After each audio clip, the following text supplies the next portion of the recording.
טוב, אז כבר הזכרת את שירה, עכשיו אנחנו עם המיזם המקסים ומעורר ההשראה שנועד לגבש ולחבר בין אמהות שכולות ללוחמים שנפלו במלחמה הזו, ומצטרפת אלינו אחת המארגנות, שירה יעבץ אפל, אמא של סרן יפתח יעבץ, זכרו לברכה, שנפל בקרב על נחל עוז ב7 באוקטובר. מה שלומך? ימים לא פשוטים, בין החג ליום הזיכרון והכל. אבל אני, כמו שאמרת, קצת מושקעת במסע הזה, שהתגלגלתי אליו די במקרה. ראיתי בחצי עין שהיית בפיליפינים, נכון? זה המסע? נכון, נכון. אז אני באמת הכי במקרה הצטרפתי למסע שיצא בינואר של 20 אמהות שכולות לפיליפינים. עד היציאה למסע די נמנעתי מקבוצות תמיכה וממפגשים עם אמהות שכולות, מסוג המועדונים שלא רציתי להצטרף אליהם. ובאיזו החלטה של רגע החלטתי להצטרף. ואיך היה, זאת אומרת, הביחד הזה מייצר, אני מניח, הרבה כוח, אבל גם זה כאילו כל הזמן כולם שבויים בתוך האבל ההדדי.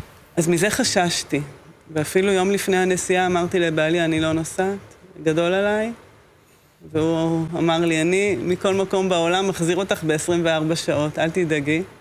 ובאמת נסעתי, ונכון שהיו רגעים קשים, אבל היו גם המון רגעים של צחוק ושל כיף ושל חיבור.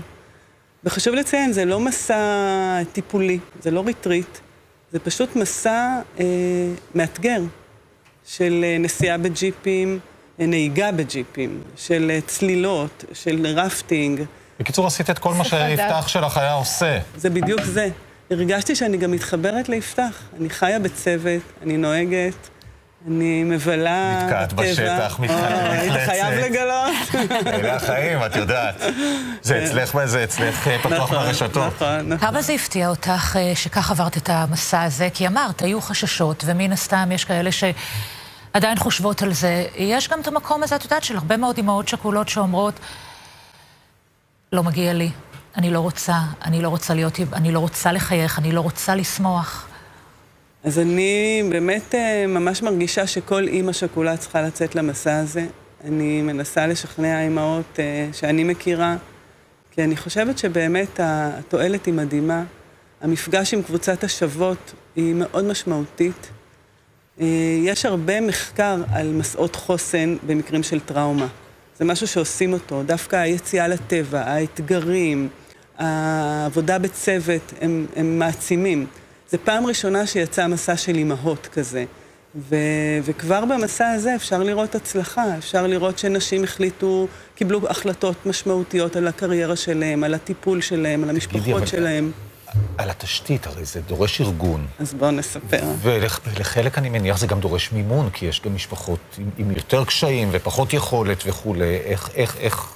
אז הסיפור הוא כזה, מי שבעצם הרים את הפרויקט הזה זאת עמותה, שנקראת Journey for Hope, שהקימה בחורה ישראלית שחיה ב-LA, שהיא בכלל סטארט-אפיסטית, בשם ליאת שטרנברג, שהבינה ב7 לאוקטובר שהיא צריכה לעשות משהו אחר, והתחילה לגייס לזה כספים. ובאמת זאת הזדמנות להגיד שאני חושבת שאין מטרה ראויה מזו לתרום לה.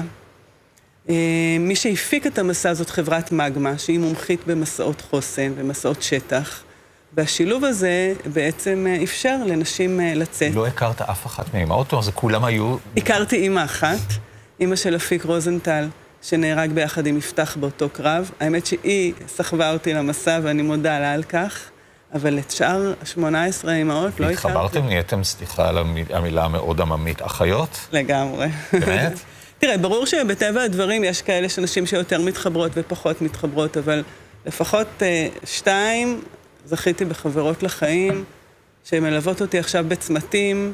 והיום אני יודעת שאת עושה כל מה שאת יכולה בשביל לשכנע אמהות שכולות אחרות, שקשה להם נורא לחשוב בכלל, כי יש משהו במסע הזה, של להגיד לעצמך כאם שכולה, אני בוחרת בי. לגמרי.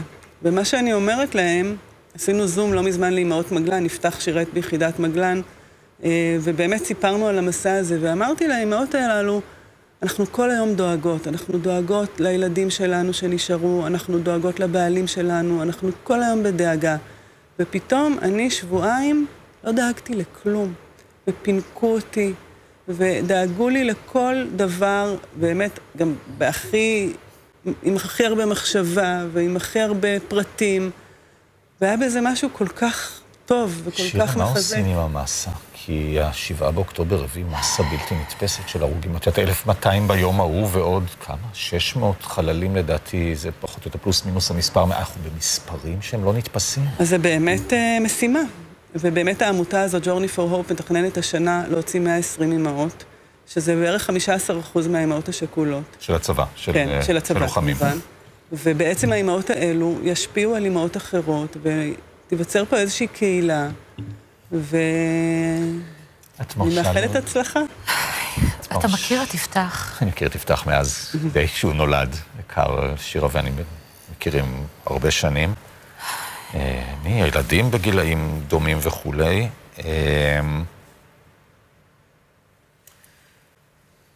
הרי בורחת לעשייה האחרת, כי זה המשפט, אבל בסוף.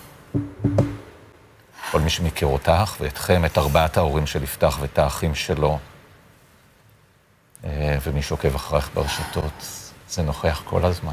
זה נוכח בעוצמות. כן, יפתח היה ילד מאוד מאוד מיוחד, ברוך כישרונות. הוא חסר לנו כל דקה, אבל בחרנו להמשיך ללכת לאורו. והמסע הזה גם ממש היה מבחינתי חיבור אמיתי אליו, של הטבע, של הג'יפים, של ההתחפרות בג'יפ. של כל מה שהוא אהב. כן, כן. וזה היה לי מאוד מאוד משמעותי, ואני באמת מאחלת לכל אמא שכולה לעבור את החוויה הזאת, כי היא תחזור ממנה יותר חזקה. מה את יודעת לספר לנו על הקרב שבו הוא נפל? יפתח היה קצין האג"ם של יחידת מגלן, והוא היה בבית באותו יום. הוא שמע את האזעקות. מהר מאוד יצר קשר עם חן בוכריס, שהיה סגן מפקד היחידה. הם קיבלו החלטה לצאת לדרך ולהקפיץ את כל היחידה. הם עשו את זה במהירות רבה.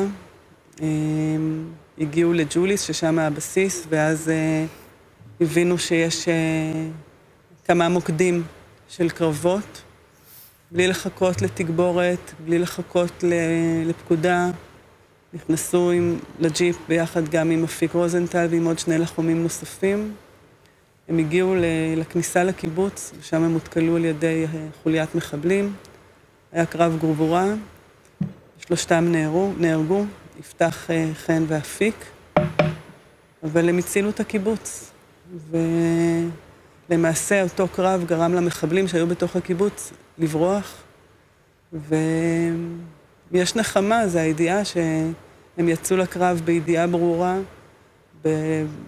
בלב שלם, וברצון לעשות את התפקיד שלהם ולהגן על אזרחים. יפתח השאיר לנו מכתב, למעשה מכתב שהוא כתב כשהוא יצא בכלל למבצע בג'נין, והמכתב מסתיים במילים, אם הייתי צריך לפסל מחדש את חיי, לא הייתי משנה דבר. הוא היה שלם ממה שהוא עשה, וזה נותן לנו הרבה כוח, והרבה אנרגיות גם להמשיך את דרכו. אני רוצה לשאול אותך משהו. שירה, הבת שלי, בת שכבה של יפתח, ופעם האחרונה שהתראינו זה בשבעה, ואני יודעת שהחבר'ה הצעירים המון פעמים מתלבטים, לבוא להורים, לא לבוא להורים. זה טוב לכם לראות את בני השכבה, זה קשה. זה הכי טוב לנו בעולם. אוקיי. הבית שלנו פתוח. היום בערב אני מניחה שיגיעו בין 10 ל-40 חברים, כל שישי. אנחנו עושים ארוחת ערב עם בעלי לשעבר ואשתו, בארוחות שישי, כל המשפחות ביחד, 2 המשפחות ביחד, ובתום הארוחה, החבר'ה מגיעים, הדלת נפתחת, והם פשוט באים, וזה גורם לנו שמחה גדולה, כי כל פעם מגיע עוד איזה סיפור על יפתח, ועוד איזה אנקדוטה, והם נמצאים איתנו, אז גם הוא טיפה נמצא. וזה ממלא אותנו שמחה, ואני רק מקווה שהם ימשיכו תמיד לבוא ולהיות איתנו, ולתמוך בנו, ולהצחיק אותנו, ולספר לנו סיפורים. שירה, תודה. השראה גדולה, ותודה שבאת לדבר איתנו. אני יודעת שזו פעם ראשונה שאת יוצאת לתקשורת. תודה רבה.